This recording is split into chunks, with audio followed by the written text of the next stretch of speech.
Lost anything lately, you listeners? Then stay tuned to this station. You may hear surprising news about it in our fantasy Land of the Lost, with prizes for lucky winners at the end. The Mutual Broadcasting System presents The Land of the Lost.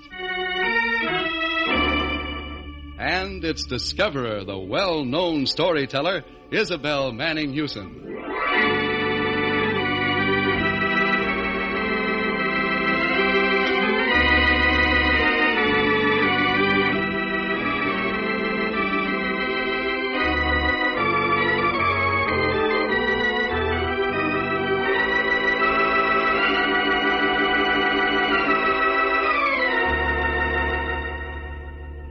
Time to catch an ocean current, everyone. Time to travel down to the bottom of the sea, to that enchanted kingdom, the Land of the Lost. No wonder all lost things from up on Earth come to life there, for it's the loveliest place you ever dreamed of, with its white sand and pearly palaces, all a shimmer with pale green light. My brother Billy and I never tired of visiting the Land of the Lost. Every week, our faithful friend, the wise talking fish Red Lantern, would take us down through the tunnel under our lake that led to the ocean. Soon we'd be speeding along on an express current, and before you could say popping periwinkles, we'd reach our destination. All off, Pollywogs. It's the Land of the Lost. And there's a magic seaweed curtain waiting to open for us. Hold on a sec, Isabel. Look over there. Eh? What's that, Billy? Coming this way. A long line of... Why, it looks like people. Only there aren't any down here. Wait, Billy. Don't you hear that lovely music? What? As I live and twinkle, the mermaids from the sea gardens, with Queen Lorelei at their head. We are the mermaids so fair. See the sun on our rippling hair as we journey on through the sea to an echoing melody. Ever so sweetly it flows. Like an ocean, it quickens and glows, and the sea folk all hear it and say that the mermaids are singing today.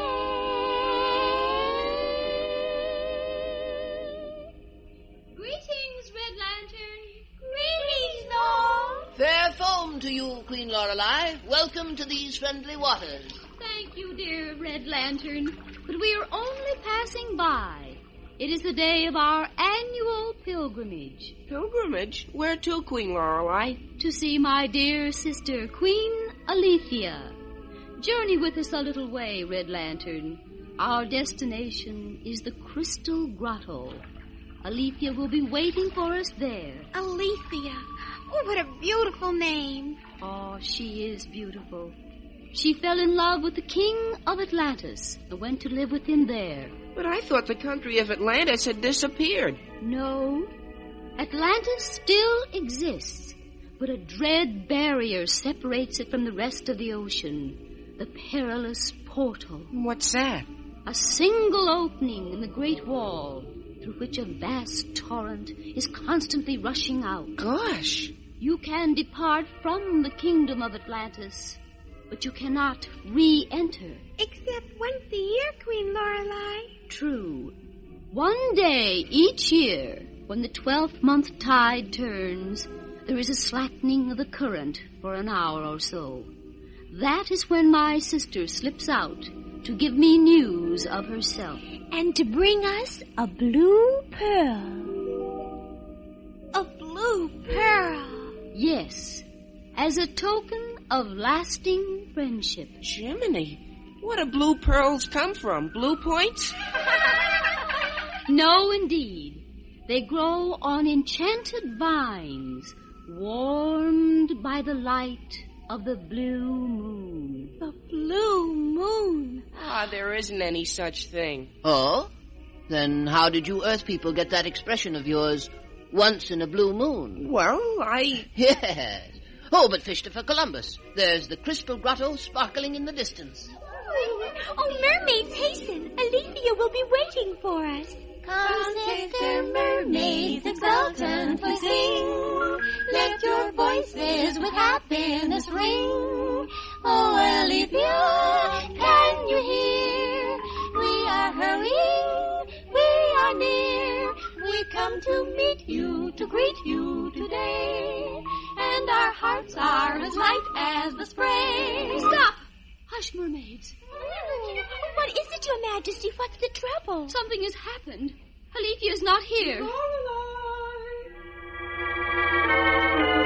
Hark! Did you hear? It's Alethea. She is here. There she comes. Lorelei. Dear Lorelei. Alethea.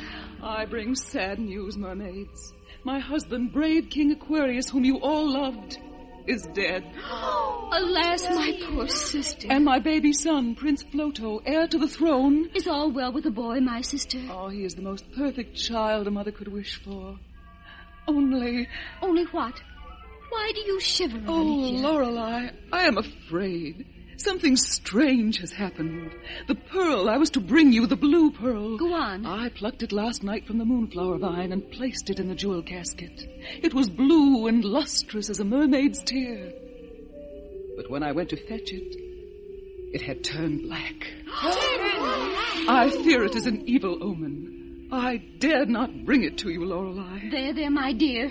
It is strange indeed. But perhaps Red Lantern here can explain it.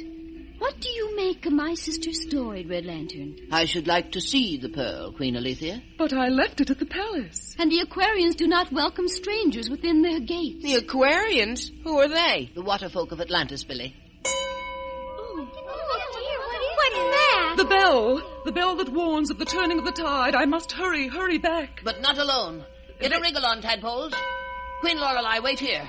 I'll do my wetmost to help your sister. This way, and make haste. I don't see anything that looks like the perilous portal. That's because the Great Wall of Atlantis is built of translucent rock, colored like the water. It's looming above us right now. And there's the opening, there to the right, where the water is beginning to swirl. Oh my goodness, it's coming out faster and faster. Paddle hard, Pollywogs. The tide has begun to turn. Another minute and it will be a raging torrent. Hurry! Gosh, it's pushing us back already. Swim with all your might, Billy. We've got to get through that water gate. Just a little way more. One, two, three. That's it. We're in by a fin.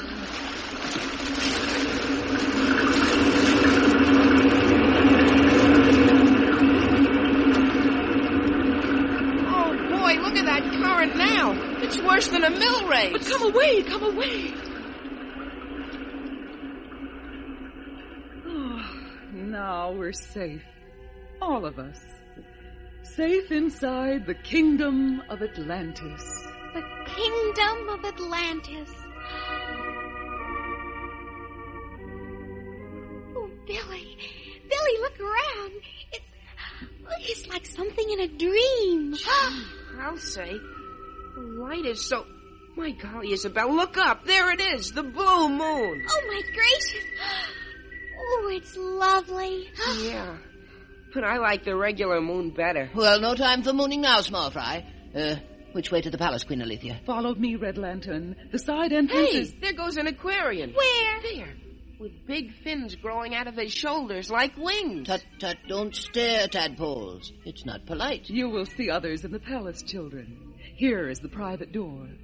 My baby's nurse, Gumbardine, is waiting. She knows everything. I trust her completely.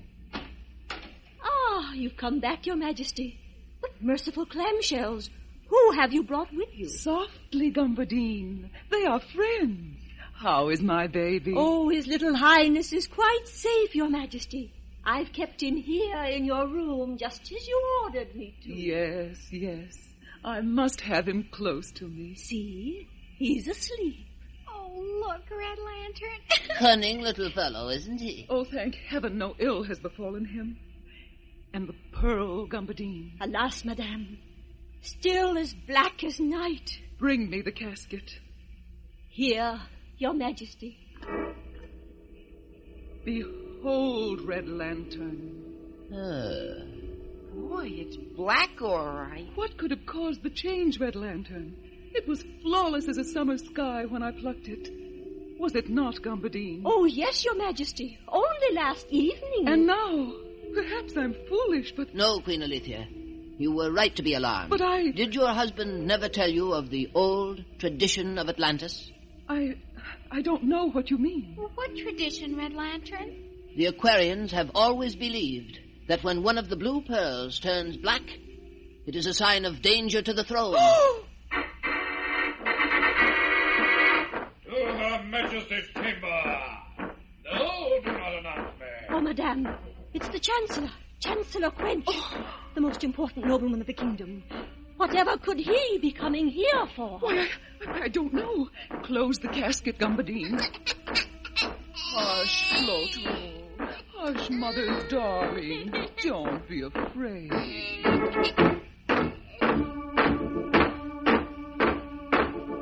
Make way, Aquarians all. Make way for Chancellor Quench.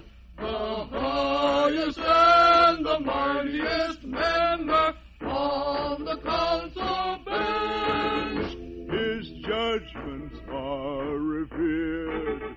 His enmity is feared. There's not an act or legal fact beyond his comprehension. The kingdom's good depends on me, on Chancellor Quench. The heavy reins of government within my hands I clench. The power behind the throne is mine and mine alone. I hold the key to royalty, so give me your attention.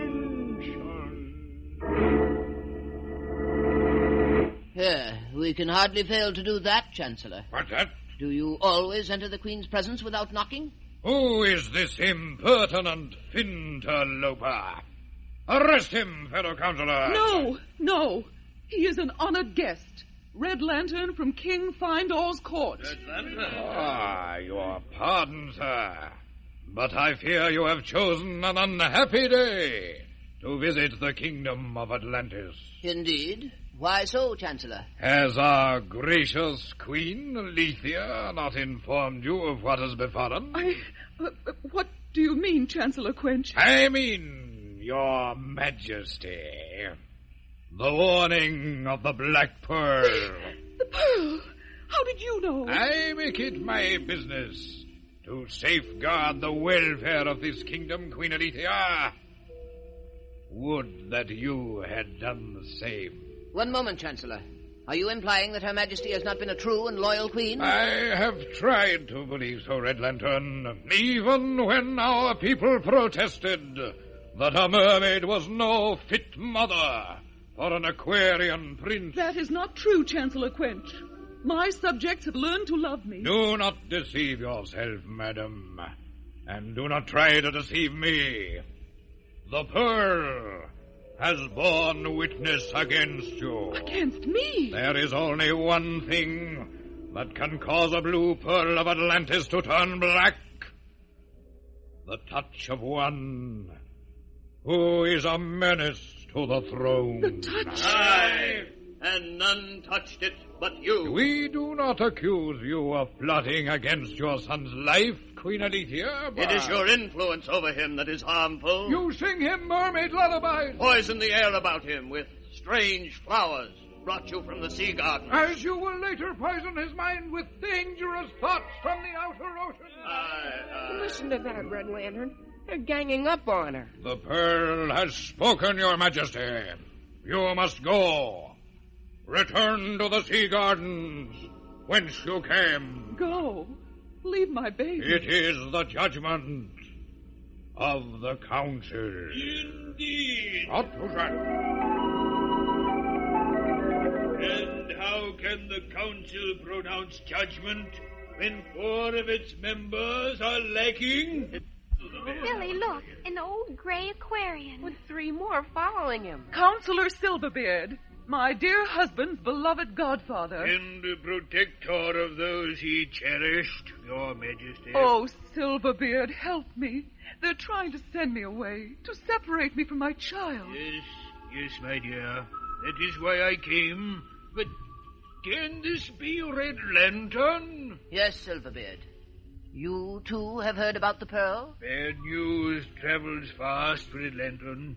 Already the people are gathering in the streets. And that is why we must act quickly, lest they attempt to harm the Queen. Quickly, but not by fraud, Chancellor Quench.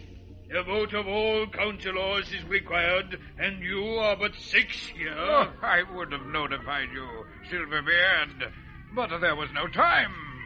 It was an emergency. Besides, even you and those old mossbacks with you would scarcely defy the warning of the pearl. Look at it, sir.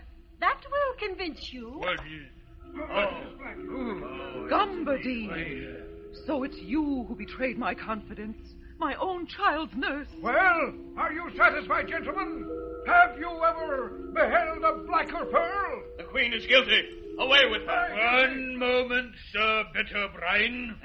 We old mossbacks remember something that you henchmen of Quenches appear to have forgotten. The test of innocence. What do you mean, Silverbeard? It is written that if the accused person is innocent, his touch or hers will restore the pearl to its original azure hue. Oh, thank heaven. I guess that cooks old Quench's goose. Very well. Let justice be done by all means. Here is the pearl, Your Majesty.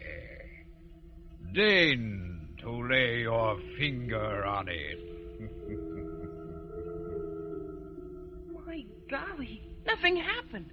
It's still black. Yes, But I am innocent, I swear it. I believe you, Your Majesty, but... Believe what you will, old Silverbeard. I call upon the council to vote. What is your verdict, Aquarian? Guilty. Innocent, despite the evidence. It is 9-1. I'm sorry, Queen Alicia. Sorry. You lie, Chancellor Quench. You have always hated me, always been jealous of my power as queen. Your Majesty, Oh, don't pretend. I have been stupid, but I see through all your scheming now. Come, bid the prince farewell. You're leaving him in good hands. Oh, Floto. Oh, my little son. Mama! Goodbye, my darling. Kiss me. No! Mama, stay! Oh, don't cry, my baby. Look, Mother will give you her golden bracelet. The what bracelet? What pretty thing? What pretty thing, my little one? Nursey, the pretty thing. She put it there. What is the child pointing at, nurse, huh? That candlestick? Well, fetch it and get this crying over with. Oh, no, sir. Not the candlestick. I'll get it. Is this the... Holy smoke! Red Lantern. Queen Alethea. What is it, Billy? Here, lying under the candlestick when I picked it up. A big blue pearl. A blue pearl? But it's impossible. There cannot be a second one. No. And there never was, Your Majesty. But the one in the casket, the dark one... Was never blue. It is a true black pearl, substituted in place of the blue one you plucked last night. Then the Queen is innocent. We have blamed her unjustly. Who dare try to hoodwink this council by false proof of her unworthiness? Nurse Gumbardine did it. I know she did. Perhaps, but not alone. Gumbardine, who bribed you to help in this monstrous plot against the Queen. Who gave you the black pearl? I'll hold my tongue, Master Silverbeard. Whoever it is will pay well for silence, I can promise you. I'll get it out of her, Your Majesty, never fear. Come with me, wretched creature. Not so fast, Chancellor Quench. What? I know a surer way of discovering the traitor. What's that you say? Here lies the real Blue Pearl. I call on all Aquarians present to submit to the test by which you judge the Queen. You mean touch the pearl ourselves? Aye. Gladly, Silverbeard. We have wronged Her Majesty cruelly. But only out of loyalty to the throne. Form in line, friends. I shall go first. Wait. The privilege of being first belongs to the head of the council, Chancellor Quench. Aye? Oh, surely my devotion is not in question. You question the devotion of Her Majesty, Chancellor. Oh, this is preposterous. The whole thing is idle superstition. Then touch the pearl. Now.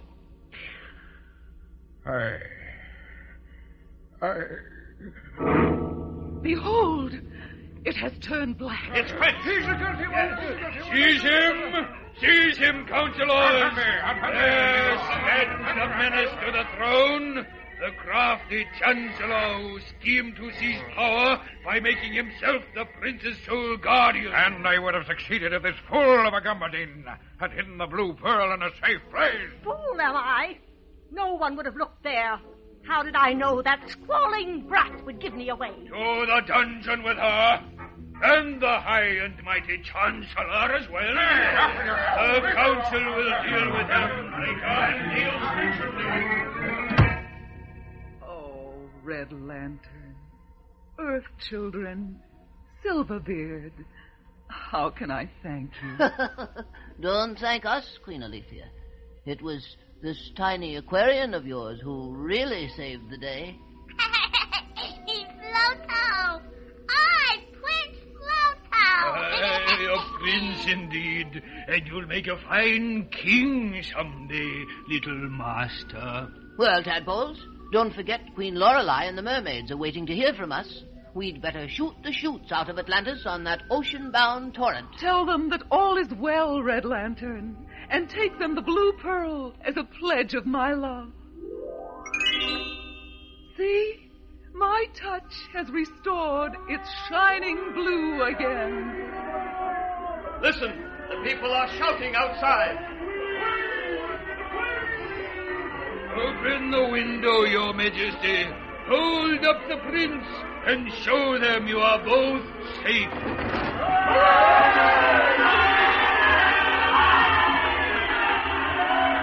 Hail, Aquarian!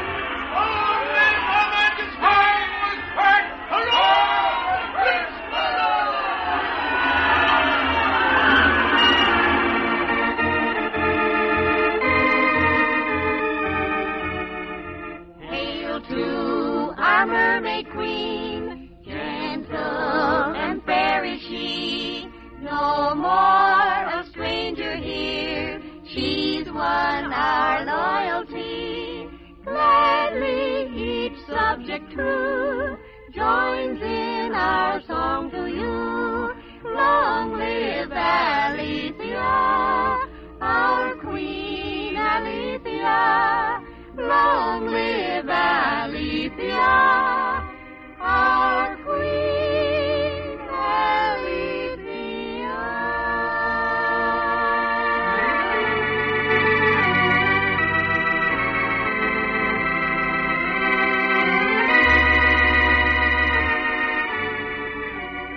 Lucky 7-time pollywogs.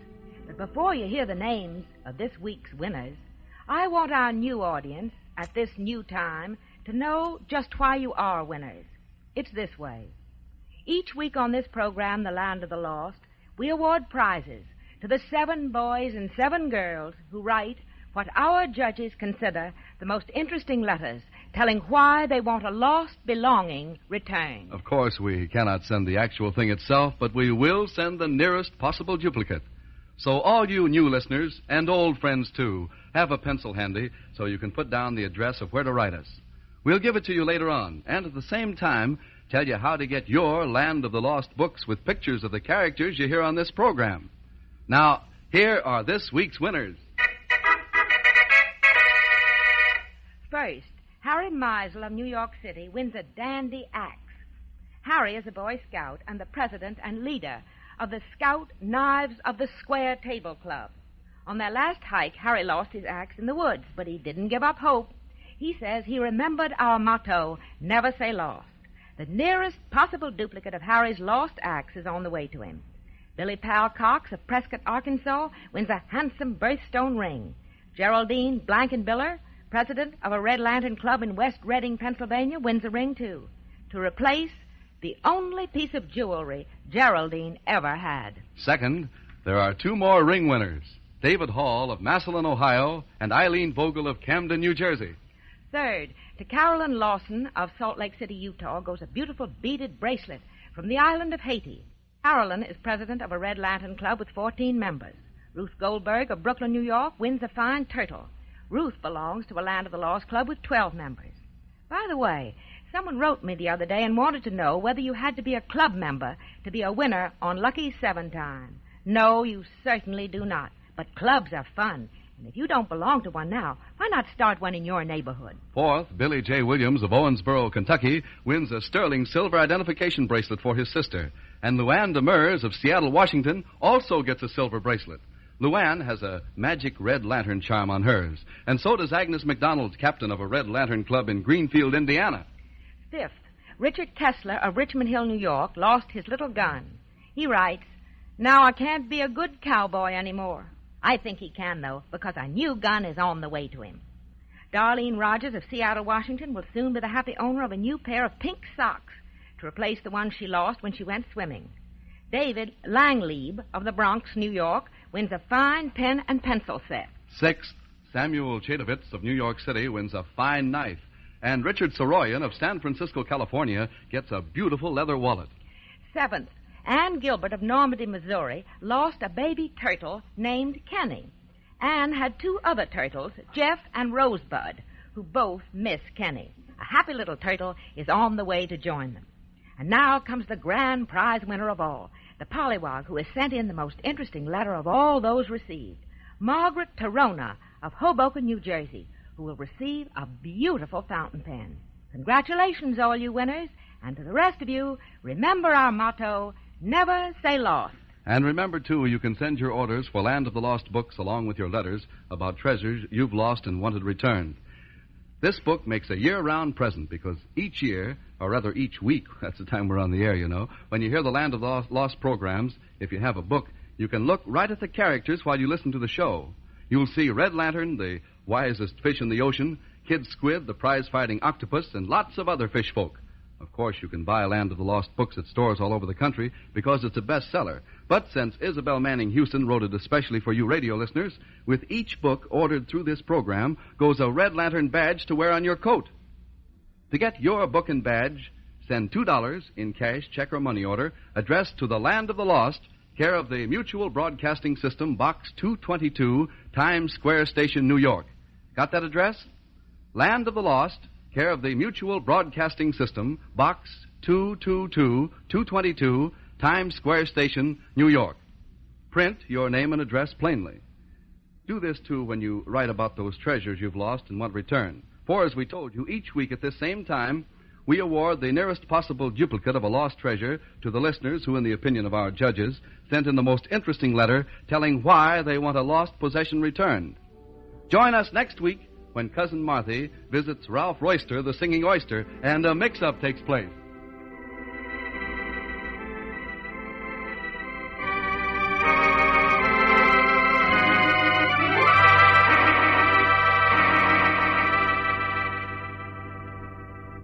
Be with us next week, same time, same station, when Isabel Manning Houston takes you again to the Land of the Lost.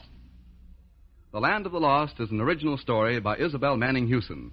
The director is Cyril Armbruster. Vocal arrangements, Peggy Marshall. Lyrics, Barbara Miller. Musical background, Gene Perazzo.